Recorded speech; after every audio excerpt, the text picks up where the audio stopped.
Boss fights are a highlight in many games, but designing boss difficulty is a tricky balancing act. In most games, bosses are usually set up to be grand spectacles that are challenging and fun to overcome, but not unfairly difficult for the player's skill at that point of the game. Within Pokemon, most bosses achieve this properly. Some have statistically strong Pokemon, but are otherwise straightforward to fight. Some employ gimmicky strategies which require creative thinking to work around. And some are a little bit half-baked and honestly underwhelming, but at least allow the player to continue the game without much resistance. But sometimes you get bosses which aren't like this. They might involve Pokemon that are statistically too strong to easily overcome, or employ tactics that can feel unfair and infuriating to fight against. But out of all the difficult bosses across the franchise, there is one especially infamous case that gives even series veterans pause. Whitney. Specifically, her Miltank. We don't really care about these hang-ons. What a disaster of game designer intent this thing was. Now I understand this is not a revolutionary new topic that nobody has ever discussed before. Whitney is so infamous that many content creators out there have created videos either complaining about her, explaining why she's difficult, or giving detailed guides on how to beat her. Let's make this clear. This video is not about any of that. This video is all about the logic, reasoning, and thought processes behind how and why the game designers decided to make this fight difficult, using deductions drawn from evidence within the game itself and my own personal education and experience as a game designer, all so that you, the viewer, can develop a better appreciation and understanding of the thought and effort involved within the game design process. In fact, that's pretty much the motivating reason why I decided to take up making videos as a hobby. Also because there's practically nobody else in Singapore that I can talk to about this, but that's besides the point. After all, not to brag, but I do have a bachelor's degree in arts in game design. So while I'm not the most experienced game designer out there, I do think I have a bit more specialized knowledge than the average YouTuber. Is it ethically questionable to abuse my education and job experience to attach unearned and implied credibility to my claims? Maybe, but I'm doing it anyway, because this is just a hobby for fun. And besides, where else are you ever going to hear a real game designer talk about the in-depth design of Pokemon mechanics? Certainly not from these guys, that's for sure. They are good at other things. I gotta carve out a niche for myself somehow, am I right? Alright, housekeeping's done, let's get to the fun part. This video is structured into two main halves. The first half examines the individual factors which make the Miltank fight so difficult, and the second half focuses on deducing the game designer's intent and logical thought processes which led to this outcome. Okay, let's get started. If you've never played the original Johto games or their remakes, the idea that this cartoon cow is one of the most unfair bosses in the franchise might seem laughable. After all, it's a single stage, normal type with unremarkable stats and move pool. Sure, it might be decently bulky and fast, but it's a far cry from monsters like Snorlax and Blissey, which ruled the competitive metagame of that era with Iron Fists. But make no mistake, this thing can flatten any player who steps foot into Goldenrod City, and single-handedly wipes out entire in-game teams with ease. So here's how it accomplishes that. The first factor is relativity, and I'm not talking about physics. I'm talking about comparing levels and stats in relation to the player. See, at the point of the game where you fight Whitney, it simply just has more levels and stats than anything you'd realistically have to throw against it. Here's how it stacks up against the middle evolutions of each starter, which is likely the strongest Pokemon most players are likely to have at that point of the game. As a matter of fact, it outstats the vast majority of Pokemon available to the player at that stage of the game, with only rare exceptions like Scyther, Pinsir, and Heracross being comparable to it. These stat numbers didn't just magically pop into some designer's mind brain out of nowhere though. There's a certain Pokemon to blame for this, and that's Tauros. This jerk dominated the Gen 1 competitive metagame, and now it's partially his fault for why you are getting stomped on in Generation 2. Miltank, being a female cow, was designed to be an opposite gender counterpart to Tauros, a male bull, and thus Tauros was used as a foundation for Miltank's design. In game design, entities created as intentional counterparts will typically be designed with several gameplay similarities in order to make their connection more apparent. In Tauros and Miltank's case, both are single-stage, normal-type Pokemon, are gender-exclusive, are based on the same real-life animal, can be found in the same route with the exact same encounter rate, and have the exact same base stat total. It is this last part which is relevant here. Tauros in Generation 1 was originally designed to be a rare encounter from the Safari Zone, meaning it has stats balanced around the mid to late game when it was originally made available. If you transplant those same stats into the early game of the sequel, you get a bit of a mess. 490 BST puts both around the middle range of most fully evolved Pokemon, making Miltank just a case of being an average-sized fish in a small pond. Sure, Miltank might distribute its stats less optimally compared to Tauros, but this is still just far too many stats for the early game of the Johto games, where most players are still using unevolved Pokemon. This big stat discrepancy is only exacerbated by Johto's much lower level curve compared to the Kanto games. Pokemon typically become more powerful by evolving to gain stats, but many Pokemon outside of the starters and early game bugs typically evolve around the level 18 to 20 range, whereas the wild Pokemon and trainers around Goldenrod hover around the level 13 to 18 range. The low levels of nearby Pokemon make gaining EXP for evolution a struggle, and makes it difficult to surpass Miltank on stats alone. If you enter Goldenrod City and make a beeline straight for the gym, it's very likely you are very underleveled compared to the Miltank you are about to fight. And to an extent, this was an unavoidable problem. From the outset, we were possibly doomed to fight an uphill battle the moment Miltank was conceived as a female counterpart to Tauros and decided upon as Whitney's ace. And while it is unreasonable to blame Tauros for it, I am going to be immature and do it anyway. Good job, buddy. This is why you got nerfed into the ground over the next several generations.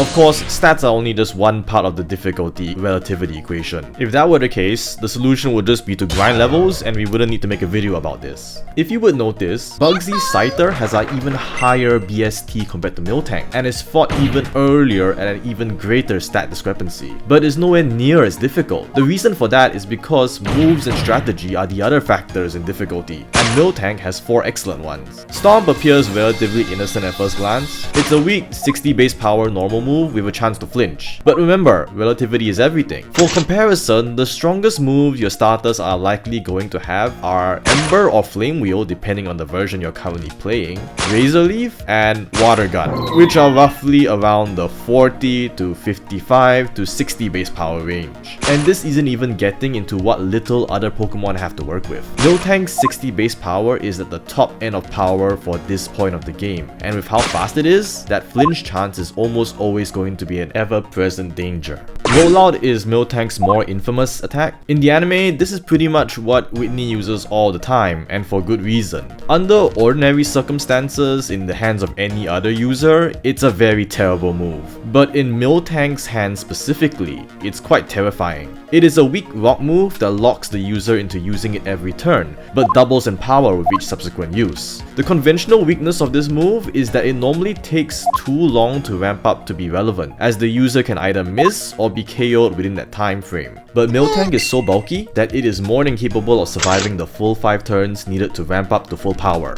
This move punishes players from bringing in weak Pokemon, or for doing that trick where you swap in another Pokemon while you revive or heal your main attacker, because that just gives rollout free turns to ramp up more power. Next is Milk Drink, which is a straightforward 50% heal. It's simple but impactful because the player's Pokemon are generally weak and are unlikely to deal more than 50% HP each turn, especially without any fighting type super effective damage on hand, which results in the player needing to chip away at Miltank's HP over multiple turns. Previous bosses, no matter how difficult, can eventually be worn down with chip damage, sufficient heals, and revivals, but Milk Drink makes this into an unviable strategy, as all of this progress can be casually undone with a healthy dose of calcium. And since Miltank is so fast, it can preemptively heal before you hurt it. Milk Drink turns this fight from not only a question of survival, but also a damage check. Lastly, Attract. This is Whitney's signature TM. Gender was one of the new features added in this generation, and Goldenrod City was the location designated to showcase this mechanic's application. locations. The nearby daycare on the unfortunately named Route 34 demonstrates the out-of-battle significance of gender, being linked to the breeding and egg mechanics, while Goldenrod's gym fight demonstrates the in-battle significance via the attract status. This secondary status only affects targets of the opposing gender from the user, and has a huge 50% chance to immobilize the afflicted target. This move is what pushes Miltank from hard into unfair, as it acts as a universal disabler against almost any target, and it is the single biggest element that defines the fight. No matter how prepared your team is, your best Pokemon can be rendered instantly useless if Miltank decides to use it. There is also no way to realistically remove this move as a factor from the fight either, outside of bringing a full female team, which is heavily dependent on your encounter RNG. Since starters have a 7:1 male to female gender ratio, there is a very high chance of your strongest battler being reduced to dead weight. On top of that, first time players have no real reason to specifically seek out a full female team, and players doing Nuzlockes don't have the luxury to pick female only teammates either. Now each of these 4 moves are naturally strong, but the synergy between them shows how a combination is truly greater than the sum of its parts. Using Attract, Miltank is able to fish for at least 1 or more free turns for its rollout to begin ramping up safely. Rollout then begins to squash your helplessly attracted Pokemon. After rollout finishes, Miltank can then proceed to heal off any damage sustained via Milk Drink. If it uses Stomp, its own relatively high speed lets the flinch chance stack with Attract's immobilization chance, resulting in a pseudo para-flinch style combo. And if all else fails, there's always a chance to win anyway via repeatedly using Stomp and gaining multiple free flinches. Between the numerous chances for your actions to fail, rollout's inherent mischance, the odds of Whitney using Attract in the first place, and the odds of you having raised enough female team members to negate Attract, this seemingly unimpressive cow becomes an RNG nightmare, where the outcome of the fight is never fully in your control and there's always a chance for something to go wrong somewhere. Even experienced players with full preparation will always have a chance of losing, and newbies entering the fight blind are guaranteed to struggle.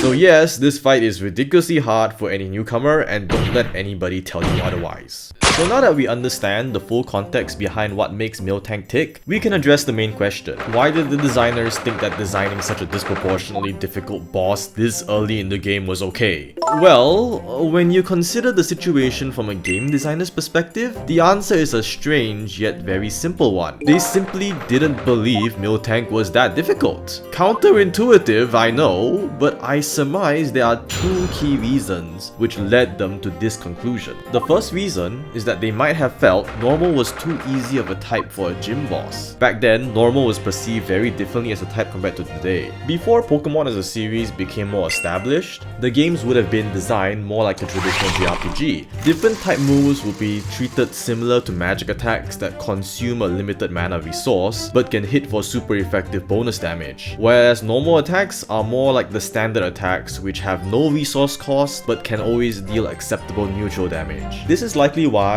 move pools in early generations were so barren. As a result of this design philosophy regarding types, being a normal type was likely perceived to be more of a liability than an asset by the designers. The trade-off of giving up a same type bonus on super effective damage and having resistances in exchange for having higher neutral damage and only 1 weakness was perhaps seen as not worthwhile, and this was accurately reflected by the huge majority of mediocre normal types in the game. As a result of the normal type's perceived mediocrity, the designers might have felt that a normal gym would require a boss with a huge stat advantage over the player in order to serve as a viable threat. This is not too dissimilar from Bug, which was such a weak type that the 500 base stat total Scyther ended up serving as the second gym boss. And indeed, this was true for Bugsy, as he was not an especially difficult boss for most players. But before we progress any further, we need to have a brief tangent to address Normal's dominating presence within the competitive metagames of Generations 1 and 2, because I know people are going to bring it up in the comments. This happened because of a few exceptional individuals who stood out from the sea of mediocrity, due to factors such as having really big stats or abusing Generation 1's odd mechanics, such as Hyper Beam recharge skipping or critical hits being based on the speed stat and coverage slash usage. Generally, these exceptional Pokemon were rarely considered good because of their normal typing, and were mostly already exceptional Pokemon who just happened to to be normal, and benefited from stab on specific moves as a result. Additionally, back during the era of the late 90s, Pokemon were designed more so around the in-game campaign instead of having any sort of PvP in mind, since there was no real competition and competitive viability was thus not taken into consideration when balancing the main game. Now, reason the second, availability of counters. The designers felt that they already existed enough readily available counters for Whitney at that point of the game that Miltank should be of no major challenge for players. A player of any of these Pokemon would have a comparatively much easier time against Miltank than a player without. Simply put, the designers expected the players to have all of the tools on hand to deal with this problem, making it a-okay in their mind to put Miltank right there. Now I'm sure you are thinking, Mr. Internet Owl person, you just already explained Miltank is stronger than anything else at this point in the game. How can such readily available counters possibly exist? Well, they do, and the first is the humble Geodude.